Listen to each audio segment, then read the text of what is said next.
இது மகிமை நேரம்.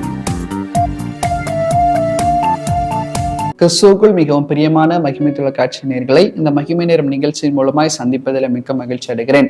ஆண்டவர் நமக்கு கொடுக்கிறதான இந்த மேலான கிருபைகளுக்காக தேவாதி தேவனை கூட நான் ஸ்தோத்திரிக்கிறேன். பிரியமானவர்களே, இந்த கிறிஸ்துமஸ் காலங்கள், இந்த சந்தோஷத்தின் நாட்கள்ல இருக்கிற நாம் ஆண்டவருடைய குணாதிசயங்களை வாழ்த்தி பாடும்படியாக கிறிஸ்து பிறப்பை மையமாக வைத்து வாழ்த்தி பாடிய பாடல்களை வேதாகமத்தின் அடிப்படையில நாம் தியானித்துக் கொண்டு வருகிறோம். அந்த பிரகாரமாக இன்றைக்கு நாம் தியானிக்கிறதான ஒரு பாடல், அது சிமியோனின் வாழ்த்து பாடல் என்று சொல்லி நாம் பார்க்கிறோம். பிரியமானவர்களே, ஆண்டவராய் இயேசு கிறிஸ்து இந்த உலகத்தில் வந்து பிறந்து 8ஆம் நாளிலே விருத்த சேதனம் செய்யும்படியாக ஆண்டவருடைய ஆலயத்திற்கு கர்த்தரை ஒப்பு கொடுக்கும் போது சிமியோன் என்று சொல்லப்படுகிறதான ஒரு தீர்க்கதரிசி அந்த இடத்துல இருக்கிறார். அவர் கர்த்தரை வாழ்த்தி பாடினதான ஒரு பாடல், அவருடைய குணாதிசயங்களை வாழ்த்து பாடினதான ஒரு பாடலை தான் இன்னைக்கு நாம் தியானிக்க இருக்கிறோம். அந்த பிரகாரமாக லூக்கா எழுதின சுவிசேஷம் 2வது அதிகாரம் 29வது வசனம் முதல் அந்த வாழ்த்து பாடல் அடங்கி இருக்கிறது. இதில் முதலாவது நாம் பார்க்கும்போது 29வது வசனம் சொல்லுகிறது, ஆண்டவரே, உமது வார்த்தையின்படி உமது அடியேனை இப்பொழுது சமாதானமாய் போக விடுகிறேன். அப்படி என்றால் 26வது வசனத்தை நாம் பார்க்கும்போது, கர்த்தருடைய கிறிஸ்துவை நீ காணும் முன்னே மரணம் அடைய மாட்டாய் என்று பரிசுத்த ஆவியினால் அவனுக்கு அறிவிக்கப்பட்டும் இருந்தது. சிமியோனுக்கு ஒரு காரியம் ஏற்கனவே சொல்லப்பட்டிருந்தது. கிறிஸ்துவை காணும் முன்னே சிமியோன் மரணத்திற்கு நேராக ஒப்பு கொடுக்கப்படுவதில்லை. இப்போது ஆண்டவரை இந்த ஆலயத்திற்குள்ளாக கொண்டு வருகிறார்கள். உண்மையாகவே சிமியோன் பரிசுத்த ஆவியினால் நிரப்பப்பட்டு அவர்தான் ஆண்டவர் என்பதை உணர்ந்து கொண்டவராய் இந்த இடத்துல சொல்லுகிறார், உம்முடைய இரட்சணத்தை என் கண் உமது வார்த்தையின்படி உமது அடியேனை சமாதானமாய் போக விடுகிறீர். அப்படி என்றால் ஆண்டவர் வார்த்தையில் உண்மை உள்ளவர் என்பதை சிமியோன் இந்த வாழ்த்துதல் மூலமாய் பாடுகிறதை நாம் பார்க்கிறோம். வார்த்தையில் உண்மை உள்ள ஆண்டவர். இன்னைக்கு நம்முடைய வாழ்க்கையிலும் கூட கர்த்தர் வார்த்தையில் அவர் உண்மை உள்ளவராய் கூட இருக்கிறார். நமக்கு வாக்கு தத்தங்களை கொடுத்திருக்கிறார். அந்த வாக்கு தத்தங்கள் ஒருவேளை தாமதித்தாலும் அது நிறைவேறாமல் போகாதபடிக்கு அவர் எச்சரிப்புள்ளவராய், அது நிறைவேற்றுவதற்கு தீவிரிக்கிறவராய் கூட காணப்படுகிறார். சிமியோனுடைய வாழ்க்கையில அப்படிப்பட்டதான ஒரு பாக்கியத்தை கர்த்தர் கொடுத்ததினால்தான் இந்த வார்த்தையை சிமியோன் பாடுவதை நாம் பார்க்க முடிகிறது. 2வது பார்ப்போமானால் லூக்கா 2வது அதிகாரம் 29வது வசனத்துல, இப்பொழுதும் அது அடியேனை சமாதானத்தோட போக விடுகிறேன். அவர் வார்த்தையில் உண்மை உள்ளவராய் சமாதானம் கொடுக்கிறவராய் சிமியோனுடைய வாழ்க்கையில் இருந்தார். சிமியோனுடைய காலங்கள் ஒருவேளை அங்கலாய்ப்பின் காலங்களா இருந்திருக்கலாம். எப்போது நான் ஆண்டவரை பார்ப்பேன், நான் ஆண்டவரை பார்க்க முன்னே மரணம் அடைய மாட்டேன் என்று சொல்லி எனக்கு ஒரு தீர்க்க தரிசனம் இருக்கிறதே, நான் எப்போது ஆண்டவரை பார்ப்பேன் என்று சொல்லி ஒரு அங்கலாய்ப்பு இருந்திருக்கலாம். ஆனால் அந்த அங்கலாய்ப்பின் மத்தியிலும் இப்போது சிமியோன் சொல்லுகிறார், நான் சமாதானமாய் போகும்படியாய் கர்த்தர் எனக்கு கிருபை கொடுத்திருக்கிறார். ஆம் பிரியமானவர்களே, அவர் சமாதான காரணராய் இந்த உலகத்திலே வந்திருக்கிறார். அடுத்ததாக நாம் பார்ப்போமானால் லூக்கா 2வது அதிகாரம் 30வது வசனத்திலே, புறஜாதிகளுக்கு பிரகாசிக்கிற ஒளியாக அவர் இந்த உலகத்திலே வந்திருக்கிறார். புறஜாதிகளுக்கு பிரகாசிக்கிற ஒளியாகவும்.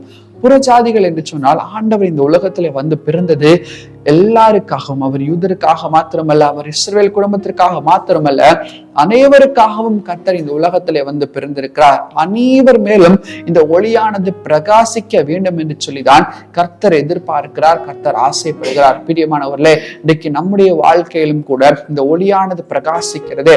அவர் ஒரு ஒளியாக இருளின் பாதையில் இருக்கிற நம்மை வெளிச்சத்தின் பாதையிலே கொண்டு வந்து ஒளியான வாழ்க்கையை வாழும்படியாக வெளிச்சத்தின் பாதையில நடத்துவதற்கு கர்த்தர் சித்தமா இருக்கிறார். அப்படிப்பட்டதான கர்த்தர் இந்த உலகத்திலே வந்து பிறந்திருக்கிறார் என்பதே தான் சிமியோன் இந்த வாழ்த்து பாடல் மூலமாய் பாடுவதை நாம் பார்க்க முடிகிறது.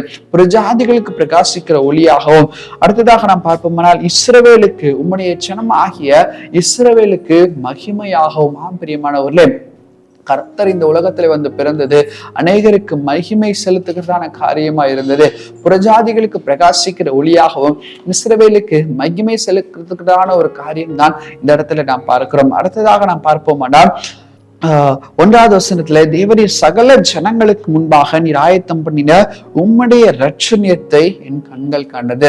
அவர் சகல ஜனங்களுக்கும் ரட்சிப்பை கொண்டு வருகிறதான ஒரு ஆண்டவர். அதுதான் சிமியோன் சொல்லுகிறார். அவருடைய குணாதிசயங்களை நன்கு அறிந்தவராய் பரிசுத்த ஆவியினால் நிரப்பப்பட்டு இந்த வார்த்தைகளை அவர் சொல்லுவதை பார்க்கிறோம். எனவேதான் சொன்னார், புறஜாதிகளுக்கும் ஒளியை கொடுக்கிறார், இஸ்ரவேல் மக்களுக்கும் மகிமை கொடுக்கிறார் என்று சொன்னார். எல்லாருக்கும் அவர் ரட்சிப்பை கட்டளையிடுவராய் கூட இருக்கிறார். உங்களுக்கும் எனக்கும் நமக்கும் அவர் ரட்சிப்பை கட்டளையிடுவராய் கூட காணப்படுகிறார். பிரியமானவர்களே, இந்த ரட்சிப்பை சுதந்திரித்துக் கொள்வதற்கு நீங்களும் நானும் பாத்திரவான்களாய் மாற்றப்பட வேண்டும். கடைசியாக நாம் பார்க்கும்போது 34வது வசனம், பின்னும் சிமியோன் அவர்களை ஆசீர்வதித்து அவருடைய தாயாகிய மரியாளை நோக்கி, இதோ அநேகருடைய இருதயங்களின் சிந்தனைகள் வெளிப்படத்தக்கதாக இஸ்ரவேலில் அநேகர் விழுகிறதற்கும் எழுந்திருக்கிறதுக்கு விரோதமாய் பேசப்படும் அடையாளம் ஆவதற்கும் இவர் நியமிக்கப்பட்டிருக்கிறார். ஆண்டவர் நியமிக்கப்பட்டவராய், அப்படி என்றால் பிதாவின் சித்தத்தை நிறைவேற்றும்படியாக அவர் நியமிக்கப்பட்டவராய் கூட காணப்படுகிறார். பிரியமானவர்களே, இப்படிப்பட்டதான குணாதிசயங்கள் ஆண்டவருக்கு இருக்கிறது என்பதை சிமியோன் அறிந்து கொண்டார். எனவேதான் சிமியோனுடைய அங்கலாய்ப்பு நீங்கி அவர் சமாதானத்தோடு நான் போகிறேன் என்று சொல்லி அவர் அறிக்கை செய்வதை நாம் பார்க்க முடியும். இன்றைக்கு ஆண்டவருக்கு கூட நம்முடைய வாழ்க்கையில நமக்கு ரட்சிப்பை கொடுக்கும்படியாக, நம்முடைய வாழ்க்கையில சமாதானத்தை கட்டளையிடும்படியாக, நம்முடைய வாழ்க்கையை சரியாக சீர்படுத்தும்படியாக, சிறப்படுத்தும்படியாக, வழி நடத்தும்படியாக நம்முடைய வாழ்க்கையில வந்திருக்கிறார். அப்படிப்பட்டதான இந்த ஆண்டவர் நமக்கு ஒரு ரட்சிப்பை கொடுக்கிறார், சமாதானத்தை கொடுக்கிறார். பிரியமானவர்களே, நாமும் கூட இந்த வாழ்த்து பாடலை நம்மால் பாட முடியுமா? யோசித்து பாருங்கள். ஆண்டவர் எனக்காக பிறந்திருக்கிறார் என்ற எண்ணத்தோடு கூட நான் இருப்பேன், ஆனால் இந்த வாழ்த்து பாடலை நிச்சயமாக நான் பாட முடியும். பிரியமானவர்களே, நாம் எப்படிப்பட்டதான வாழ்க்கையை வாழ்ந்து கொண்டிருக்கிறோம்? இந்த கிறிஸ்துமஸை உண்மையாக நாம் கொண்டாடி இருக்கிறோமா? ஆண்டவர் இந்த உலகத்தில் எதற்காக பிறந்திருக்கிறார் என்பதை நாம் புரிந்து கொண்டிருக்கிறோமா? நாம் உணர்ந்து செயல்பட்டு கொண்டிருக்கிறோமா? யோசித்து பாருங்கள்.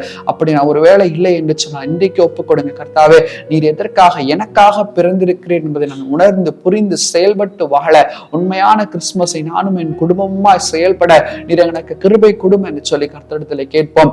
அப்படிப்பட்டதான பாக்கியங்களை கர்த்தர் நம் ஒவ்வொருவருக்கும் கொடுப்பாராக. கண்களை மூடி நாம் ஜெபிப்போம். எங்களை நேசிக்கிறதான எங்களை இருக்கும் இந்த பரலோக பிதாவை உம்மை நோக்கி நாங்கள் பார்க்கிறோம். சாமி, துதிக்கிறோம். எங்கள் ராஜாதி ராஜனும் கர்த்தாதி கர்த்தருமானவரே, அப்பா, சிமியோனின் சோத்திர பாடலை குறித்து நாங்கள் பார்த்தோம். சுவாமி அப்பா, உம்முடைய குணாதிசயங்களை சிமியோன் பார்த்ததினால் கர்த்தாவே, அவருடைய இருதயம் சந்தோஷத்தினால் நிறைந்து சமாதானத்தினால் நிறைந்தது போல இன்னைக்கு நாங்களும் கூட எங்களுக்காக நீர் பிறந்திருக்கிறீர் என்பதை நாங்கள் உணர்ந்து கொள்ளும் போது எங்களுக்கும் அந்த சந்தோஷம், சமாதானம், வந்தடையத்தக்க பாக்கியங்களை கர்த்தர் நீர் கொடுக்கும்படியா ஜெபிக்கிறோம். அப்பா, ஆவியானவர் நீர் அப்படி இரக்கம் பாராட்டுகிறதற்காக உமக்கு கொடான கொடி ஸ்தோத்திரங்களையும் நன்றிகளையும் நாங்கள் ஏறெடுக்கிறோம். அப்பா, உமக்கே துதி கனம் மகிமை நாங்கள் ஏறெடுக்கிறோம். மீட்பர் இயேசுவின் மூலம் ஜெபிக்கிறோம். எங்கள் ஜெபம் கேளும் எங்கள் நல்ல பிதாவே. ஆமென், ஆமென்.